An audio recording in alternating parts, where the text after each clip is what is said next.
It's Maz in for Barney hosting the Sports Cage, and let's go out on the Western Pizza guest hotline and bring in Nick Alberga from Leafs Morning Take. He's the Golden Muzzy. We had Nick on before the playoffs started, and LeafsNation.com is what he does, but he picked the Edmonton Oilers to win the Stanley Cup, and then with everything that happened with Toronto and then all of the meltdown. So first of all, Nick, thank you for coming back on. My first question is, how are we doing emotionally? Because it's been an intense 2 weeks to be a Leaf fan. Yeah, crappy.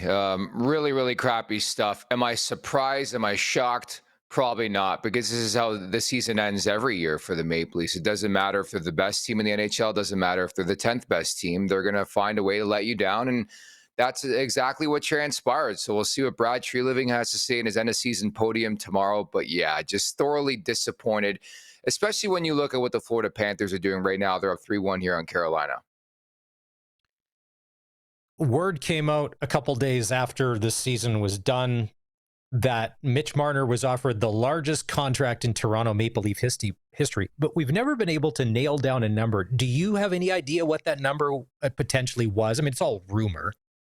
Yeah, it's funny you bring that up, because I was actually out for dinner last night and was talking to somebody who's pretty close to the situation. I don't know where that rumor came from. From the best of what I know, it never happened. There was never an offer that was formally submitted to Mitch Marner. So, because I think if you get to the realm, yeah, no, I was shocked too, because I was under the belief that there was a point in time this season where the Maple Leafs coined an offer.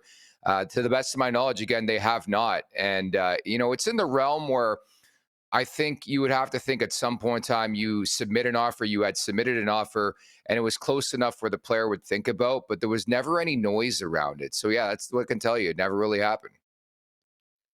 I have two crazy theories, and one of them I didn't even know you and I shared the same opinion on, and I'll get to that in a sec.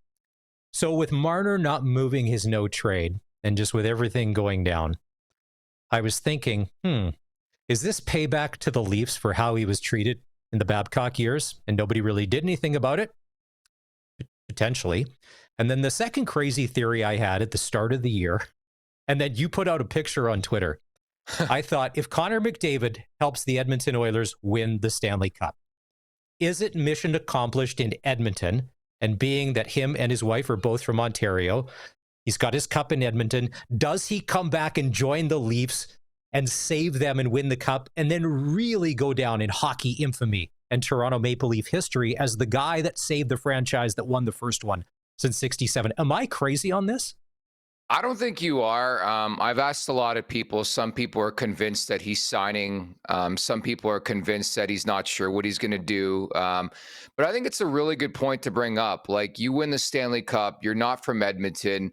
With the due respect to Edmonton and Alberta, a great place. But do you want to spend your entire career in Edmonton? Okay, that's not a shot at the city of Edmonton, but there's better areas if you're a superstar player to play hockey. If you win a Stanley Cup, I mean, it's all good. You have to accomplish. Yeah, you're good, and so You're good. that's the only part I would come from. Not to mention, he's the type of player, like, if you're not signing on July 1, then what are you doing? There isn't a negotiation when it comes to Connor McDavid. You put a blank check in front of you and say, how much do you want? Sign, and we'll do it right now. So the longer it goes on in the offseason, to answer your question, the more I think it becomes a bigger story. But if Edmonton wins the cup, I mean, the blowback won't be as harsh, clearly.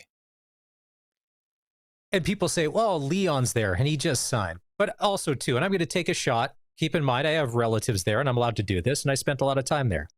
Leon played in Prince Albert. So Edmonton and Prince Albert, he's living in New York City compared to where he played junior hockey. So maybe Leon is completely fine with that. But I think Connor, because his wife is an entrepreneur, she's a designer, she's opening restaurants and bistros and all of this, and there's probably a better scene, I would think, in Toronto or in other places. Okay, so I'm not crazy. Oiler fans, maybe that's not what you hear, but we're saying he has to win the cup in Edmonton before he can check out with a clear conscience, because I don't think that he would do that. So we'll get to that series in a sec. Tonight, it's going to be Game 5, Carolina, Florida. Were you surprised that Carolina was able to push back the other game and actually win one against the Panthers? No, I think the major reason there was no Sam Reinhart, there was no Mikola. AJ I know. Greer has made a significant impact in the bottom six, and the Canes are a good team. I think not enough credit is being given, and the same conversation could be had about the Maple Leaf series to the Florida Panthers. There's a reason why they won the Stanley Cup last year. You can make the wager, you can state that their decor is better this year than it was last year. So I think from that perspective, I'm not shocked Florida's got a commanding lead, and I like the fact that Carolina bounced back. The season was on the line. They played their best game, and it almost still wasn't good enough. That's what scares the hell out of me going into Game 5 tonight. Would you agree that the Leafs series changed for Florida when Paul Maurice rebuilt his fourth line and put AJ Greer and Rajovic in the lineup together? Because we saw the other game, he didn't play. Those depth fourth liners are coming through for Florida again. You got to roll all four lines. I mean, there's so many examples of that in the Stanley Cup playoffs. Even look at the Edmonton Oilers. I think they're eating Dallas's depth alive. And then you look at the bottom six, just way better than every team, I think, remaining. But I was there the game that they inserted AJ Greer, and he actually took a bad penalty in the second period in that game. And it led, I believe, to a Maple Leaf power play goal. But the big story was that he scored in the third period in that game. And they started getting secondary scoring and tertiary scoring. And when you're helping the big boys, I think that goes a long way this time of year, especially now with Reinhart banged up. But you're helping Barkov, you're helping Verhage, Marchand's on your third line. Like that third line's been incredible for the Panthers, at Luosterainen, Lindell, and Marchand. It just opens up way more depth. I think from a matchup standpoint too, it's very, very scary. You mentioned Marchand, and maybe I never paid close attention, but he seems to be putting on a master class of how to be a third line guy. Like, you can't get the puck away from him. He's stealing pucks off other sticks. He's just doing everything right. And if he's eating blizzards in between periods, I think I love this guy even more. Who doesn't love a good blizzard?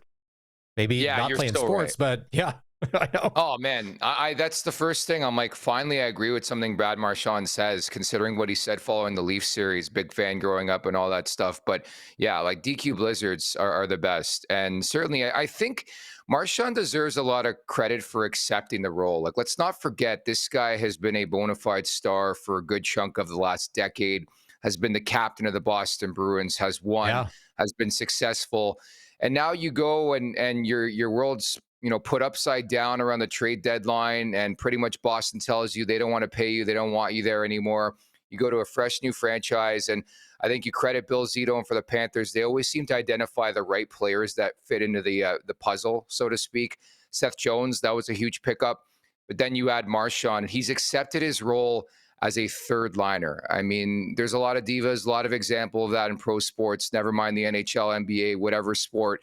This guy deserves a lot of credit for accepting his role. He does it a lot with the national team all the time with Team Canada. He did it at the Four Nations yet again. Knows his role and plays it to a T. And that's been a huge story for me when you look at Florida, why they've had success is, yeah, the top six has been good, but that third line has been incredible. Just a matchup nightmare for the opposition. Nick Alberga is joining us on the Western Pizza Guest Hotline. He's the Golden Muzzy on social media from Leafs Morning Take. All right.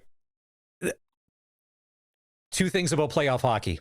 Hit anything that moves whenever you can because you never know what it's going to do, and take any shot you can on net because you never know when it's going to get in. And last night, an innocent hit, well, looked innocent by Mason Marchment. Next thing you know, Zach Hyman has surgery today, and he is done for the playoffs. As someone who picked the Oilers to win the Cup, Hyman and Perry, to me, have been their two best players. Nothing against McDavid and Draisaitl. They do what they do. But the two most effective players have been Hyman and Perry. Now you're missing Hyman. Next man up on the depth chart, because you're going to need it. Hyman's been incredible for the Oilers in the playoffs so far this year. Major blow. Major blow. Having said that, like, don't forget, Matthias Ekholm has not played a game. Everybody counted and ruled the Edmonton Oilers out before the postseason even started. Didn't start great. They lose the first two games to the LA Kings, and look what they've done ever since. I think they've won 11 of the past 13 games. I'm under the impression I think they're going to rally around this. It's next man up. It has to be, whether it's Victor Arvidsson or Jeff Skinner or Trent Frederick, who they brought in from the Boston Bruins, Adam Henrique. somebody, a veteran, I don't care who it is, needs to elevate. Like those are big shoes to fill. And I think to your point, it's the supplementary pieces. Like you know what you're going to get from McDavid. You know what you're going to get for Draisaitl. Nugent Hopkins has been good. You look at the leaderboard in terms of stats for the top five, all Edmonton Oilers. It shows you why they're in this position up 3-1 here against the Dallas Stars. But I think they have to take that approach they took with Ekholm, us against the world, and now apply it moving forward. You have 5 more games to win. Unfortunately, it's going to be without Zach Heim, one of their better players. But I think if there is a team of the 4 remaining, that could withstand a shot like that, it's probably the Oilers, because going into the playoffs, I thought their depth was going to be a huge sell point as to why I thought they'd win the Stanley Cup. And lo and behold, it's been a big story here. All right, we'll wrap on this. You would pick the Oilers to win the Cup. Let's say they do end up playing the Florida Panthers. I think even the puck money, like everybody's got those two together.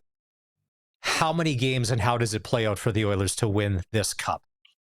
I will go with 7 games again. I think it's going to be an evenly matched series. I'm already under the opinion it's going to happen. I just think Florida's going to win tonight, or they're going to win in game 6. Like I just don't see either team coming back. I don't think Dallas has anything left, getting nothing from the third line. And the big story is Stuart Skinner. Like you're getting saves.